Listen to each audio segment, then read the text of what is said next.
প্রিয় ভাই আমার, আল্লাহর নবী সাল্লাল্লাহু আলাইহি সাল্লামের সরাসরি হাদিস, যে ব্যক্তি কবরের 3টা প্রশ্নের জবাব দিতে পারবে না, রাসূলুল্লাহ সাল্লাল্লাহু আলাইহি সাল্লাম বলেন আল্লাহ তাআলার পক্ষ থেকে তখন ফেরেশতাদের কাছে ঘোষণা আসবে, আফরিশুহু মিনান নার ওয়ালবাসুহু মিনান নার ওয়াফতাহু লাহু বাবান ইলান নার। আমার এই নাফরমান বান্দার কবরে জাহান্নামের বিছানা বিছিয়ে দাও, জাহান্নামের পোশাক পরিয়ে দাও, আর জাহান্নাম বরাবর তার জন্য কবর থেকে দরজা খুলে দাও।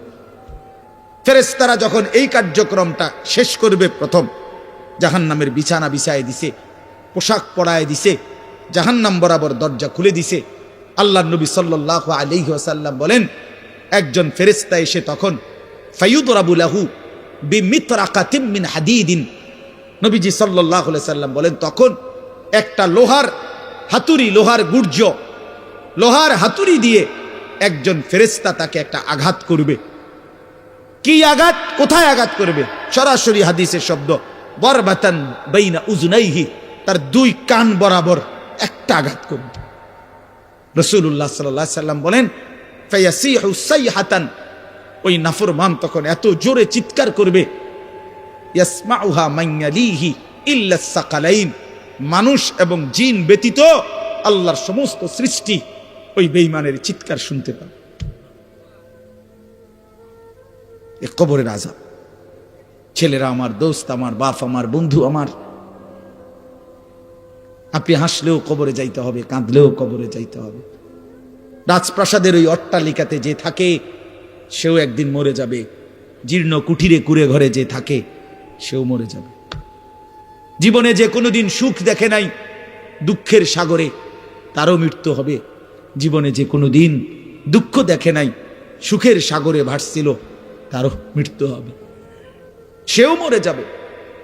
কবর নিশ্চিত, কবর নিশ্চিত। আমিন ওয়ারাইহিম বারযাখুন ইলা ইয়াউমি ইউবআসুন। আল্লাহ তাআলা মৃত ব্যক্তিকে বলবে, বান্দা, কোরআন শরীফের আয়াত, এখন থেকে নিয়ে ইসরাফিলের ফুঁতে হাসরের ময়দানে উঠানো পর্যন্ত বারযাখ মানে কবরের জীবনে পড়ে থাকো। ভেবে দেখেন, ভেবে দেখেন, শুধু 1 মিনিট আমিও ভাবি, আপনিও ভাবেন। হাদিসের মধ্যে আছে মা বাইনান নাফখাতাইন 40, প্রথম ফু দিলে জমিনের সবকিছু মাটির নিচে চলে যাবে, দ্বিতীয় ফু দিলে মাটির নিচ থেকে আবার সবাই উঠে হাসরের ময়দানে দাঁড়াবে। তো নবীজি সাল্লাল্লাহু আলাইহি সাল্লাম বলছে এই 2 ফুঁয়ের মাঝখানে ব্যবধান হবে 40। তো মুহাদ্দিসিনে কেরাম, ওলামায়ে কেরাম বলেন কেউ কেউ এই 2 ফুঁয়ের মাঝখানে ব্যবধান হতে পারে 40,000 বছর। তাহলে ধরে নেন সর্বশেষ যেই লোকটা কবরে গেছে, যদি তার কবরে আযাব হয় তাহলে তার কবরের আযাব ভোগ করতে হবে 40,000 বছর। এবার বলেন তো এখন যারা মরতেছে, এবার বলেন তো রাসূলুল্লাহ সাল্লাল্লাহু আলাইহি সাল্লামের জামানায় যারা মারা গেছে, এবার আরো পিছনে যান ইব্রাহিম আলাইহিস সালামের জামানায় যারা মারা গেছে, এবার আরো পিছনে যান নূহ আলাইহিস সালামের জামানায় যেই অবিশ্বাসী বেঈমানগুলো মারা গেছে, তারা আজকে কত বছর যাবত কবরে আযাব ভোগ করতেছে। বুঝছেননি আমার কথাটা? হ্যাঁ, কোরআন শরীফে আছে ওমান আ'রাযা আন যিকরি ফাইন্না লাহু মাঈশাতান যানকা ওয়া নাহশুরুহু ইয়াওমাল কিয়ামাতি আ'মা। আল্লাহ বলেন আমার শরণ থেকে যে মুখ ফিরায় নিল, আমার বন্দিগি, আমার ইবাদত, আমার হুকুম পালন, আমি তার জীবন করে দেব সংকীর্ণ এবং তার হাসরের ময়দানে উঠাবো অন্ধ। এই জীবন সংকীর্ণ করার একাধিক তাফসির, এর মধ্যে একটা তাফসির হলো এইটা যে আল্লাহ জীবন সংকীর্ণ করে দিবে, মানে তার কবরের মধ্যে তার কবরটাকে একেবারে সংকীর্ণ করে দিবে। আল্লাহ রসুল বলছে নাফরমানের কবর রাইখা যখন ফেরেশতা চলে যাবে, কবর ডান পাশের মাটি তারে একটা চাপ দিবে বাম দিকে, বাম দিকের মাটি এক ডান দিকে, আল্লাহর কসম ডান পাশের হাড্ডি পাঁজর ভাঙ্গা ডান দিকে বাম দিকে চলে যাবে, বাম দিকের হাড্ডি পাঁজর ভাঙ্গা। রাসূলুল্লাহ সাল্লাল্লাহু আলাইহি ওয়াসাল্লাম বলছে, বন্ধু দেখেন হাত্তা তাখতালিফা আদলাউহু, এই 2 আঙ্গুল যেভাবে এভাবে একটাটার ভিতরে ঢুকে গেছে, খোদার কসম ডান পাশের হাড্ডি পাঁজর বাম পাশের হাড্ডি পাঁজর এইভাবে একটাটার ভিতরে ঢুকে যায়। এইটার অর্থ এটা। হ্যাঁ, রাসূলুল্লাহ সাল্লাল্লাহু আলাইহি সাল্লাম একদিন হযরত বারা ইবনে আযিব রাদিয়াল্লাহু তাআলা আনহু থেকে বর্ণিত, নবীজি একদিন এক সাহাবীর জানাজা পড়তে গেছেন। জানাজা পড়তে গিয়ে খালি কবরের সামনে কিছুক্ষণ দাঁড়াইছেন। তখনও ওনারে কবরে রাখে নাই, জানাজাও পড়ায় নাই। নবীজি আগে গিয়া কবরটার সামনে দাঁড়াইছে। হযরত বারা ইবনে আযিব বলেন, আমরা নবীজির সাথে ছিলাম। আল্লাহর নবী সাল্লাল্লাহু আলাইহি সাল্লাম কবরের খালি এই কবরে দেখা অঝরে কাঁদতে শুরু করছে। আমরা সবাই সাহাবীরা নবীজির সাথে কাঁদতে শুরু করলাম। অনেকক্ষণ কাঁইদা নবীজি চোখের পানি মুইছা আজীব কথা বলছে নবী। রাসূলুল্লাহ সাল্লাল্লাহু আলাইহি সাল্লাম সাহাবীদেরকে লক্ষ্য করে বলছে, ইয়া ইখওয়ানি লিমিসলি হাদা ফাআইদ্দু, আমার বন্ধুরা, আমার সাথীরা, এই কবরে যাওয়ার জন্য তোমরাও রেডি হও। ফাআইদ্দু, তোমরাও প্রস্তুতি নাও। অচিরেই তুমি আমি সবাই এই কবরেই পৌঁছে যাইতে হবে। রাসূলুল্লাহ সাল্লাল্লাহু আলাইহি সাল্লাম বলছে, প্রিয় বন্ধু আমার, জওয়ান সাথী আমার, সামান্য এই কয়েকটা দিনের জওয়ানি নষ্ট না করা, নষ্ট না করা, কোনোভাবেই নষ্ট না করা। তো এই জন্য বললাম, এই সূরা মুলক এটা আল্লাহ তাআলা অত্যন্ত ফজিলতপূর্ণ একটি সূরা। রাসূলুল্লাহ সাল্লাল্লাহু আলাইহি সাল্লাম বলছেন এটা কবরের আযাব থেকে রক্ষা করবে। এই সূরা নিয়মিত তাফসীরের মধ্যে আমি নিজে পড়ছি, তাফসীরে কুরতুবিতে আছে। আল্লাহর নবী সাল্লাল্লাহু আলাইহি সাল্লাম বলেন, লাওয়াদিত্তু, নবীজি বলেন আমার দিলের আশা, আমার দিলের তামান্না, আমার উম্মতের প্রতিটা মুমিন তার কলিজার ভিতরে, তার জবানে এই সূরা মুলক থাকুক,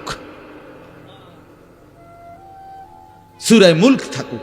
অর্থাৎ রাসূলুল্লাহ সাল্লাল্লাহু আলাইহি সাল্লাম বলতেন, আমার প্রতিটা মুমিন বান্দা উম্মত যেন এই সূরা মুলক তেলাওয়াত করে, যেন কবরের আযাব থেকে রক্ষা পায়। নবীজি 5 ওয়াক্ত নামাজের পরে, আল্লাহর কসম ভাই, এখানে অনেক ওলামায়ে কেরাম আছে, আপনি জিজ্ঞাসা করে, নবীজি 5 ওয়াক্ত নামাজের পরে, সরদারে দু আলম নবীর তো কোনো গুনাহ নাই, তিনি নিষ্পাপ, তিনি তো জান্নাত উদ্বোধন করবেন। আনা আউয়ালু মান ইয়াকরাউ বাবাল জান্নাহ, নবী বলছে আমি সেই মুহাম্মদ যে প্রথম জান্নাতের দরজা আমি নাড়ব, জান্নাতের কড়া নাড়ব আমি মুহাম্মদ। ভিতর থেকে ফেরেশতা বলবে আপনি কে? আমি বলবো মুহাম্মদ। ফেরেশতা বলবে আনতাজিরুলাক, আমি তো আপনার অপেক্ষাই করছিলাম, আপনি আসবেন বলেই তো অপেক্ষায় ছিলাম, আপনি উদ্বোধন করে দিলেই তো বাকিরা ঢুকবে। তো সেই নবী যিনি জান্নাত উদ্বোধন করবেন, তিনি 5 ওয়াক্ত নামাজের পরে ভাইয়া প্রতিদিন তিনি যেই কথাটা দোয়া করতেন, এর মধ্যে একটা দোয়া এটা, আল্লাহুম্মা ইন্নী আউযু বিকা মিন আযাবিল কবর ওয়া মিন ফিতনাতিল কবর ওয়া মিন ফিতনাতিল মাসীহিদ দাজ্জাল ওয়া মিন ফিতনাতিল মাহইয়া ওয়াল মামাত। আল্লাহ, আমি কবরের আযাব থেকে পানাহ চাই। নবীজি নিজে বলতেন, নবীজি নিজে বলতেন। প্রিয় ভাই, বাবা আমার, চলেন সবাই নিয়ত করি, নিজেকে গুনাহ থেকে বাঁচানো দরকার, নিজের আল্লাহর নাফরমানি থেকে বাঁচানো দরকার। আল্লাহ তাআলা বলেন, ইন্নাল্লাযীনা ইয়াখশাউনা রাব্বাহুম বিল গায়ব, আমি আল্লাহকে না দেখে, আমার কথাগুলো আখিরাত সম্পর্কিত, এগুলোকে না দেখে যারা আমি আল্লাহকে ভয় করে, আখিরাতকে ভয় করে, জাহান্নামকে ভয় করে, কবরকে ভয় করে, আল্লাহ বলেন, তাফসীরের মধ্যে লিখছে ভয় করে মানে হলো গুনাহ বর্জন করে। কোন ব্যক্তি আল্লাহকে ভয় করে, খোদার কসম, এই কথার অর্থ হলো গুনাহ ছেড়ে দেয়। যে গুনাহ ছেড়ে দেয় সে আল্লাহকে ভয় করে, যে আল্লাহকে ভয় করে সে গুনাহ ছেড়ে দেয়। কোন নাফরমান আল্লাহকে ভয় করে না, আল্লাহকে ভয় করলে গুনাহ করতে পারে না। বুঝেন নাই বাংলা কথাটা? এটা কাগজের এই পিঠ ও পিঠ, কাগজের এই পিঠ ওই পিঠ। এই পিঠে যদি লেখা আছে আল্লাহর ভয়, তো ওই পিঠে লেখা থাকবে গুনাহ বর্জন। যে গুনাহ ছেড়ে দেয় সে অটোমেটিকলি আল্লাহকে ভয় করে, যে আল্লাহকে ভয় করে সে গুনাহ বর্জন করে। এজন্য তাকওয়ার অর্থ আল্লাহর ভয়, এটার প্রথম অর্থ হইল গুনাহ বর্জন। মান খাশিয়ার রহমান, আল্লাহকে ভয়, এটার প্রথম অর্থ গুনাহ বর্জন, গুনাহ বর্জন। আমার শায়েখ আল্লামা মুফতি মুশতাকুন নবী সাহেব সব সময় চিল্লায় মাহফিলে, অনেক সময় হাজারি করে বলে যে বাপ গুনাহ আগুন, গুনাহ আগুন, গুনাহ আগুন। প্রতিটা গুনার পিঠে, ওই পিঠে আগুন আছে। নারীর প্রতিটা বেপর্দা দৃশ্যের মধ্যে খোদার কসম আগুন জ্বলে। ওই সিনেমার নর্তকীর শরীরে আগুন জ্বলে, ওই নায়িকার শরীরে আগুন জ্বলে, মোবাইলের ওই অস্থির ছবির মধ্যে আগুন জ্বলে, মদের আড্ডায় আগুন জ্বলে, জুয়ার আড্ডায় আগুন জ্বলে, সুদের টাকায় আগুন জ্বলে, ঘুষের টাকায় আগুন জ্বলে, বেপর্দা নারীর শরীরে আগুন জ্বলে। ওইটা রূপ না, ওইটা আগুন, ওইটা জাহান্নাম, ওইটা জাহান্নাম। আল্লাহ তাআলা বলেন ইন্নাল্লাযীনা ইয়াখশাউনা রাব্বাহুম বিল গায়ব। আল্লাহ তাআলা বলেন আমার যেই বান্দারা আমার আখিরাত, আমার জাহান্নাম, আমার পরকাল, আমার কবর, এই কথাগুলোকে ভয় করে, আমি আল্লাহকে ভয় করে, না দেখে আল্লাহ বলেন আমি ওয়াদা দিলাম লাহুম মাগফিরাতুম ওয়া আজরুন কাবীর, আমি তাদের পেছনের সব গুনাহ মাফ করে দেব আর আমার সবচেয়ে বড় পুরস্কার জান্নাত দিয়ে দেব। এরপরে আল্লাহ বলেন ওয়া আসিররু কাওলাকুম আবিজহারু বিহি ইন্নাহু আলিমুম বিযাতিস সুদূর। মানুষের তিনটা অবস্থা কথার ক্ষেত্রে, মানুষ তার অভিব্যক্তির ক্ষেত্রে তিনটা অবস্থা হয়। মানুষ কখনো জোরে কথা বলে, মানুষ কখনো আস্তে কথা বলে গোপনে, আর কখনো মানুষ অন্তরে জল্পনা কল্পনা করে, ঠিক না? এই তিনটাই অবস্থা, তিনটাই অবস্থা। তো আল্লাহ তাআলা বলেন, এনে একটা ছোট্ট তাফসীরের মধ্যে আছে, মক্কার কুরাইশরা, কাফেররা নবীজির বিরুদ্ধে দিবানিশি ষড়যন্ত্র করত, বুঝছেন? তো ষড়যন্ত্র করতে বইলে মাঝে মধ্যে এই বেকুবরা বইলে কইতো আস্তে কো, আস্তে, এই আস্তে কো বেড়া, আসিররু, আস্তে কথা বলো, কাই লা ইয়াসমা রব্বা মুহাম্মদ, মুহাম্মদের খোদা যেন শুনতে না পায়। শুনলে কি অসুবিধা হইব? হেরাই বলতো শুনলে জিবরাইলের কাছে কইয়ে দিব, হে আবার মুহাম্মদের কাছে এসে কইব, একবারে ফেঁসে পড়ুন। হ্যাঁ, তাফসীরের মধ্যে আছে। আল্লাহ তাআলা বলেন হায় হায় রে বেওকুফ, কি বললি, কি ভাবলি, আল্লাহরেই চিনলি না, আল্লাহকেই চিনলি। হ্যাঁ, অনেক নওজোয়ান হ্যাঁ বেচারা ইয়ারফোন লাগাইলে মনে করে কেউ শোনে না, না ইয়ারফোন লাগাইলেছে আর কি, বুঝেন না? কানের মধ্যে দুইটা বল্টু লাগাইছে, খালাস, আর তো দুনিয়ার কেউ শুনে না। আরে না ফরমান, দুনিয়া কেউ শুনে না সেটা তো কথা না, আর শাজিমের মালিক তো শুনে। ওয়া আসিররু কাওলাকুম আবিজহারু বিহি, রব্বুল আলামিন বলেন তোমরা যদি আস্তে কথা বলো, আবিজহারু বিহি, যদি জোরেও কথা বলো, ইন্নাহু আলিমুম বিযাতিস সুদূর। আল্লাহ বলে শুধু এই দুইটা না বান্দা, আস্তে বলো, জোরে বলো, অথবা অন্তরের ভিতরে যা লুকায়িত করো, আমি আল্লাহ সবটাই পুরাপুরি জানি। এরপরে শেষ অসাধারণ একটা যুক্তি আল্লাহ দেখাইছে, এই শেষ কথা আমার, আলা ইয়ালামু মান খালাক, আজীব কথা। আল্লাহ বলে আচ্ছা বান্দা, তোমার আমি একটা কথা জিজ্ঞাই, তুমি আমার কথাটার উত্তর দাও।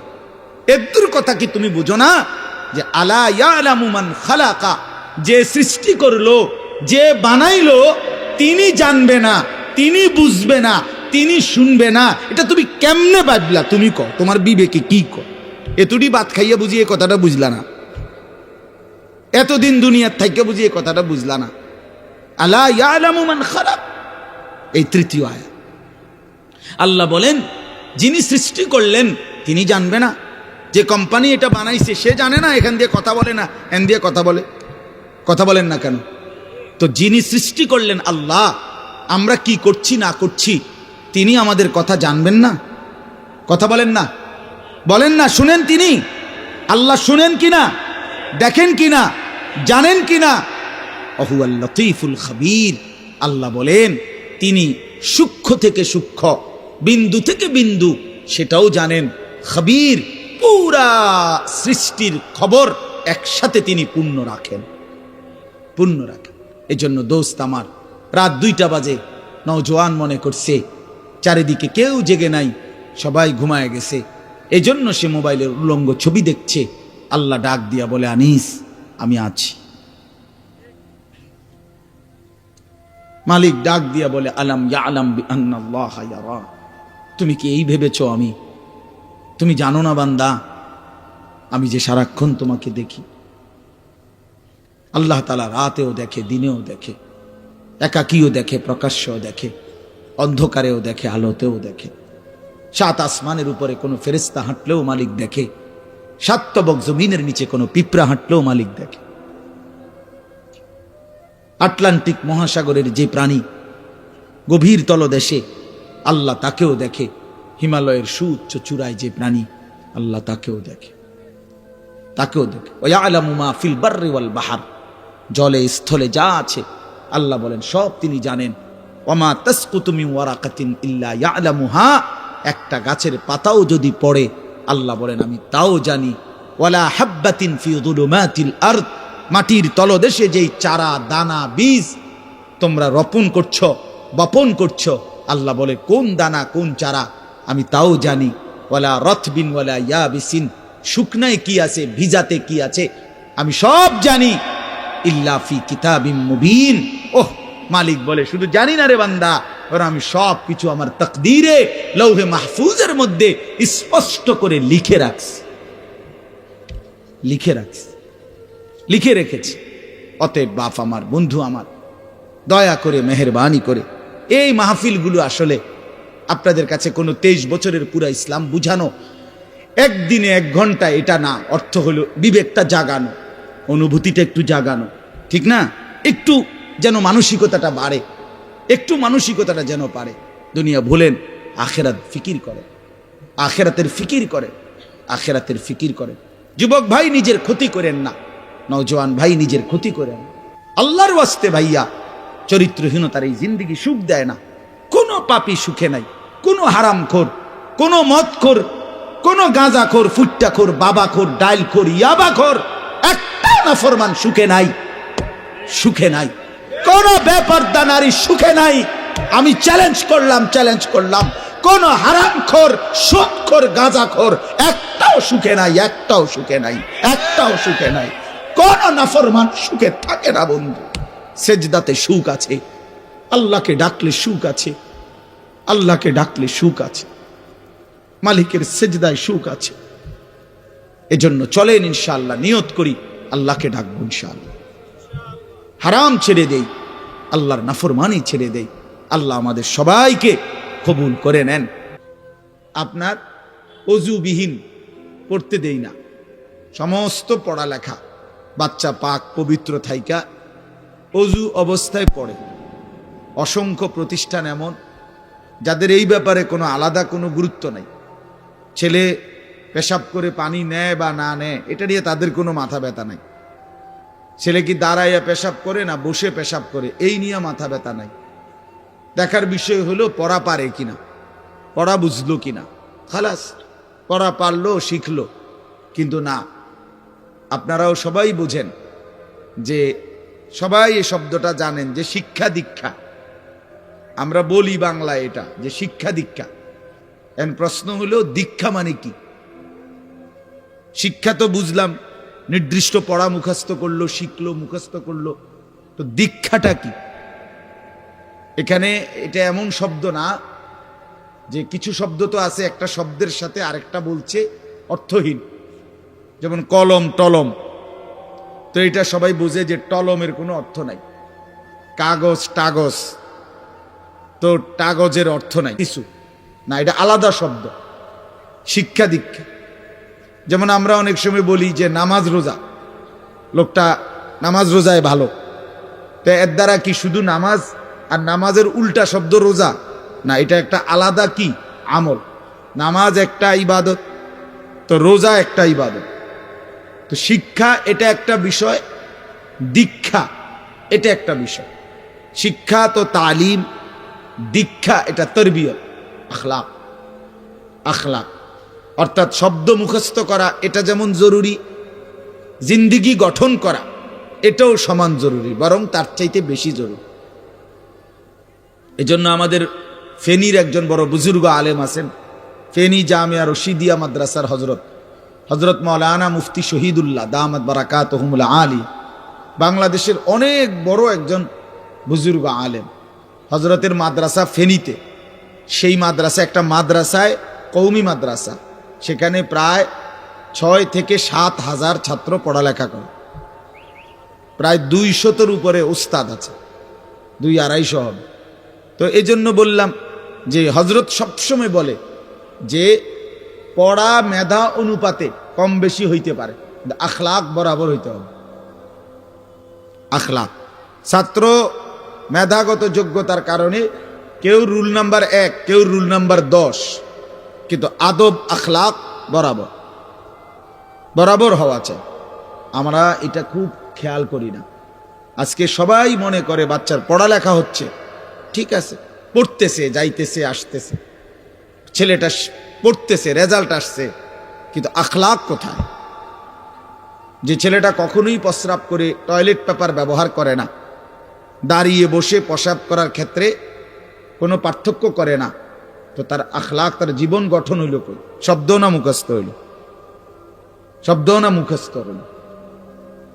যে ছেলেটা তার মোবাইলের মধ্যে রাত দিন নাচ গান ছবি জিনা ব্যভিচারের দৃশ্য অথবা শুধু শুধু অনর্থক মোবাইলটা টিপল, তো পড়া তো মুখস্থ করলো, কিন্তু আখলাক কই হইল? আখলাক কই হইল? 3 বছরের বাচ্চার হাতে মোবাইল দিয়ে দিছে, 2 বছরের বাচ্চার হাতে অভিভাবক মোবাইল দিয়ে দিছে, মানে খামখেয়ালির এক জিন্দিগি। এক সন্তান গঠন কিভাবে করতে হয় মুসলমান তাও জানেন, তাও জানেন। বাচ্চাকে টেলিভিশনের হাতে তুলে দিছে, টেলিভিশন দেখে দেখে শেখো। বাচ্চাতে সমবয়সীদের হাতে তুলে দিছে যে সমবয়সী বন্ধুদের সাথে আড্ডা দিতে দিতে যা শেখো শেখো। এটা কখনোই কি না, নিয়ম না। রাসূলুল্লাহ সাল্লাল্লাহু আলাইহি ওয়াসাল্লাম বলছেন, কুল্লু মাউলুদিন ইউলাদু আলাল ফিতরা, প্রত্যেকটি মানব সন্তান আল্লাহকে মানার শতভাগ যোগ্যতা নিয়ে পৃথিবীতে ভূমিষ্ঠ হয়। কোরআন শরীফে আল্লাহ তাআলা বলছেন, ফিতরাতাল্লাহিল্লাতী ফাতারান নাসা আলাইহা, কোরআনের আয়াত। আল্লাহ তাআলা বলেন, দিন মানার পুরা যোগ্যতা দিয়েই আমি আল্লাহ মানুষকে সৃষ্টি করেছি।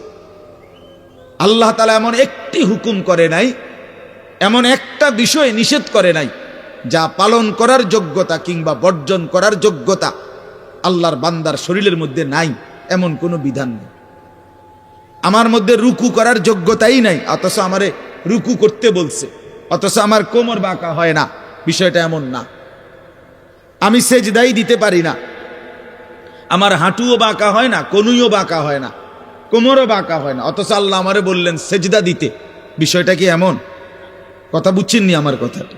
আমারে বানাইলেন তাল গাছ, আমারে বলতেছেন সেজদা দিতে। এইটা বললে না জুলুম হইতো? এটা বললে না জুলুম হইতো?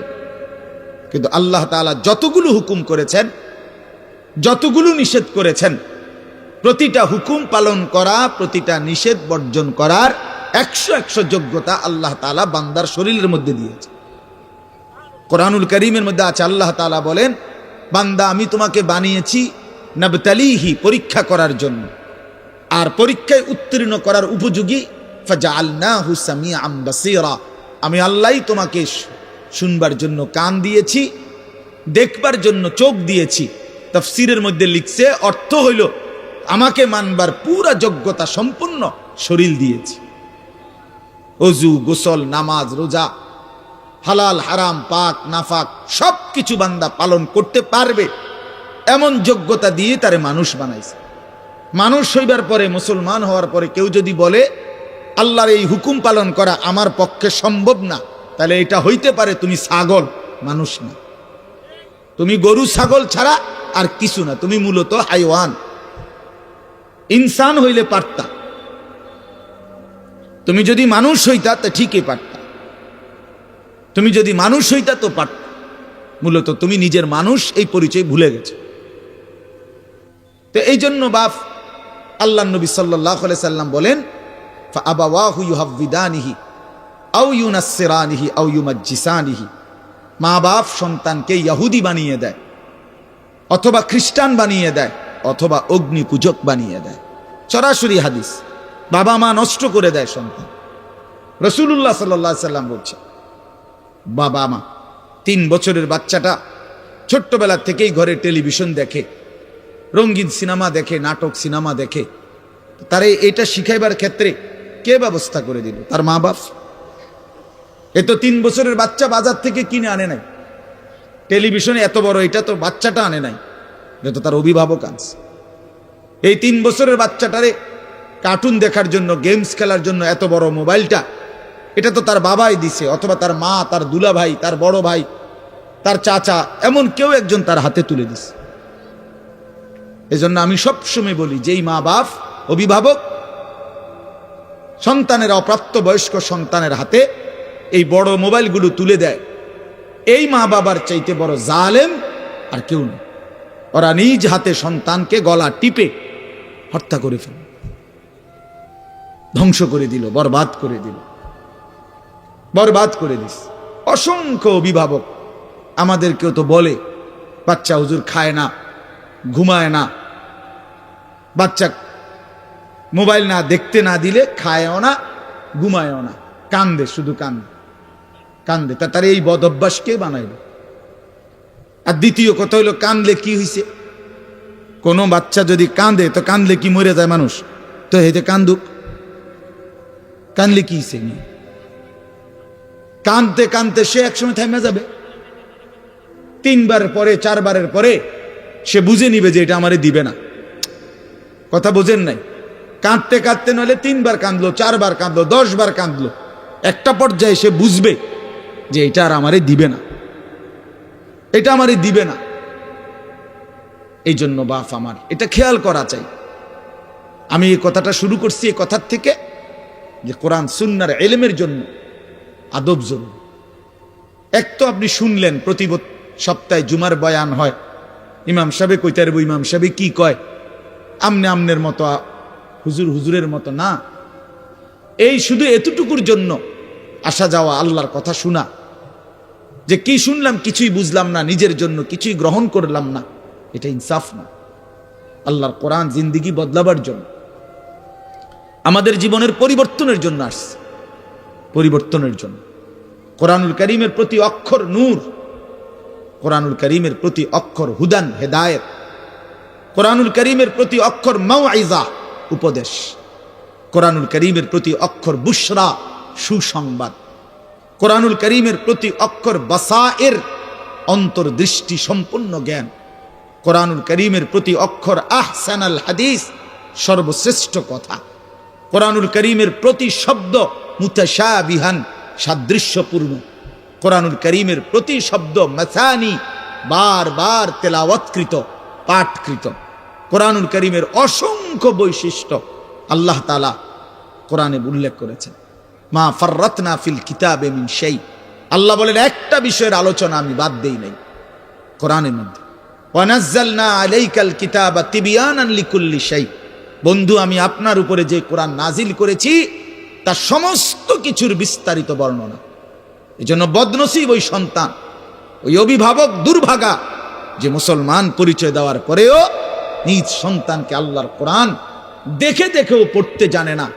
আল্লাহর কোরআন দেখে দেখে ছোট বাচ্চা হাফেজে কোরআন হইছে, এই মাত্র দেখছেন আমরা, হাফেজে কোরআন হইছে।